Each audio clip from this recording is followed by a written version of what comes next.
Hello, and welcome back to Toxic Relationship Rehab with Pink Girl Teaches. Some of you may also know me as Joy. I am a certified life and relationship coach, and I help women who are coming out of abusive, toxic relationships recover and reclaim their identity, as well as empower them, equip them with the right tools that they need so that they can have relationships with all people that honor who they are. I'm also the host of the Project Real Love podcast, and you can find that. You can listen to it on all the podcast platforms. So today I wanted to talk to you about protecting yourself from the dangers of a narcissistic relationship. I actually have 7 points that I want to mention to you. The very first thing that I would say is take it slow. We know that the narcissist tends to rush things. And, when we're rushing, we don't always get to see things for what they really are. We don't afford ourselves the opportunity to really land.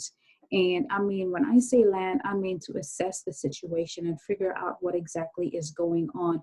Because this is when the narcissist will love bomb you and everything feels great.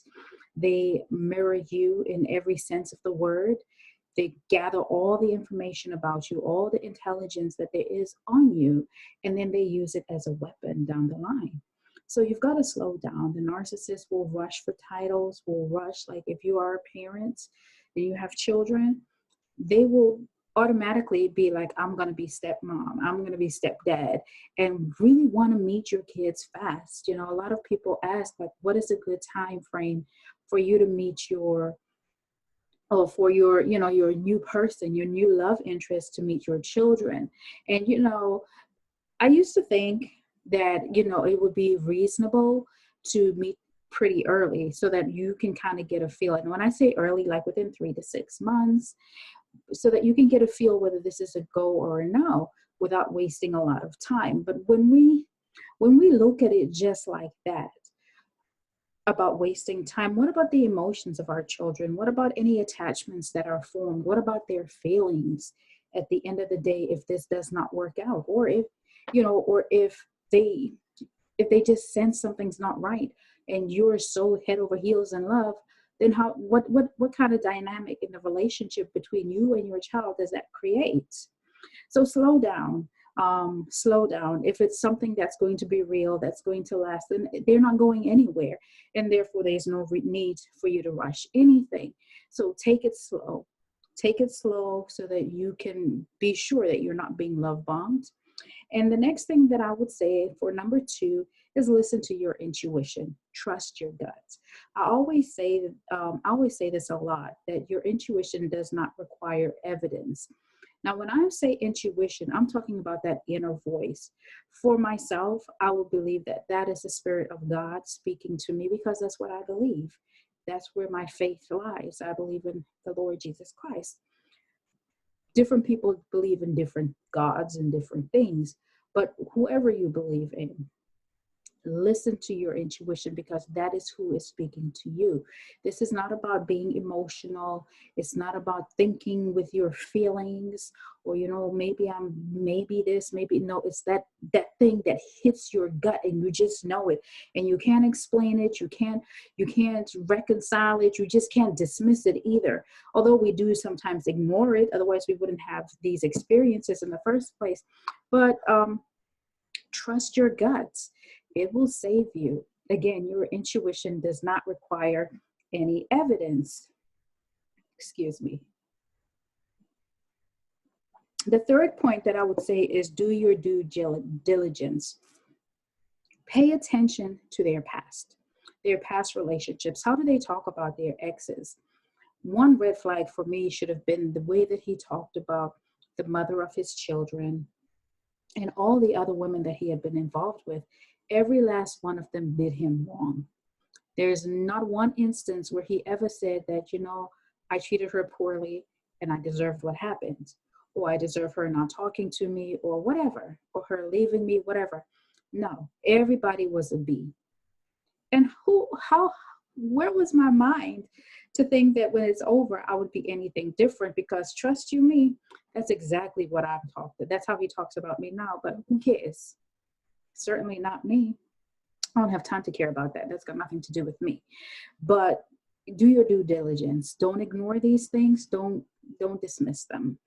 Pay attention to their relationship history, and not just their relationship with their intimate partners, but look at friendships, look at family relationships. What are the family dynamics like? That will tell you a lot.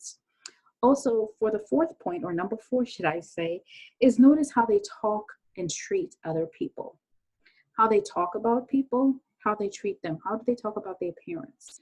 How do they talk about their experience, growing up? How do they talk about, again, people they have children with prior partners? How do they talk about people? Sometimes, there's with narcissists, they have object constancy where you're either all good or they lack object constancy, should I say. You're either all good or you're all bad, but there's just no in between. It's black or white, and there's absolutely no gray. So they either love you or they hate you. And when they hate you, they don't see any good about you. So listen to how they talk about people. Listen to how they treat, or watch, should I say, watch how they treat other people. It will give a lot away. So don't just go in there with your eyes closed and just go all lovey-dovey and just feeling things for what it is, and be alert. Because I know a lot of people right now are dating online. A lot of people are doing different things to get to know people.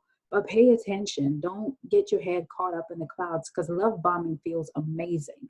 It feels like you have met your soul partner. It feels like heaven on earth. And this is the reason that I was born. You couldn't tell me that I was an Adam's rib. Hello? Nah, it's not like that. It didn't work out like that. But pay attention. The fifth point that I want to mention here is make no excuses for them. They should always act like a decent person. So flying into rages, cussing a lot, just being mean to people, having these fluctuations in their attitude and in their temperament because they're not getting their way. Listen, they're adults.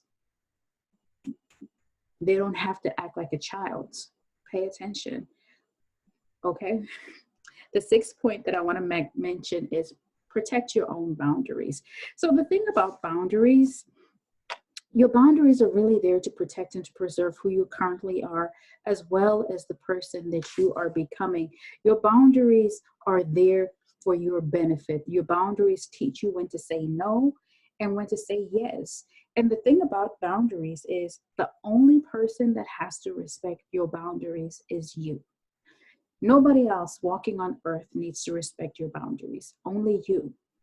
You don't have to tell them, you don't need to announce that these are my boundaries, because for a lot of things that I've mentioned, this is just common sense. This is not me, coming up with something so intricate and so radical that would shock people. This is basic stuff. So they don't need to know. It's just like cheating is I know some people are comfortable with being cheated on, but the majority of us are not. And, that's one of those things that I don't think really, well, for me, I don't personally need to go and announce that, hey, if you cheat on me, I'm out. No, common sense will tell you that any self-respecting person will bounce. But protect your boundaries, because the narcissist will continually push at your boundaries. And they do this simply to test you, as well as, to test you to see how far they can go, to see how much abuse you are willing to take. So the moment that red flag comes up, and this is point number 7, end the relationship at the first red flag. You don't have to explain yourself. You don't have to come up with no reasons about why you want to go. Like, listen, you violated a boundary and I'm out. That's all. No. End the relationship at the first red flag, because like I was just saying to you, they like to test you, and they're going to push the limits to see how far they can go with the abuse that they plan on inflicting on you. The crazy part is, from the moment they met you, they had a plan. They had a strategy, and now, they're just waiting for the time and opportunity to present itself so that they could put their plan into action. Like, are you really going to go for that? I hope not. You know, you have to understand that you are worth more and you deserve more, and you don't have to tolerate this foolishness right here. So, I just wanted to come on here and share these 7 tips that I had on how to protect yourself from the dangers of a narcissistic relationship. Listen, narcissistic abuse is insidious, it's painful, it's devastating. And coming out of a relationship from a narcissist is not like just a regular breakup that you would encounter. This thing hurts your soul. So don't try to test the waters. Don't try to see if, well, maybe things will get better. That first red flag, get out. Okay, so you've let a couple of red flags slip by. Okay, but still get out. Be done. Because I'll tell you what, it's not going to end. And a lot of mistake that victims of this abuse make is they think that, and this is with the trauma bombing, which I'll do a video on.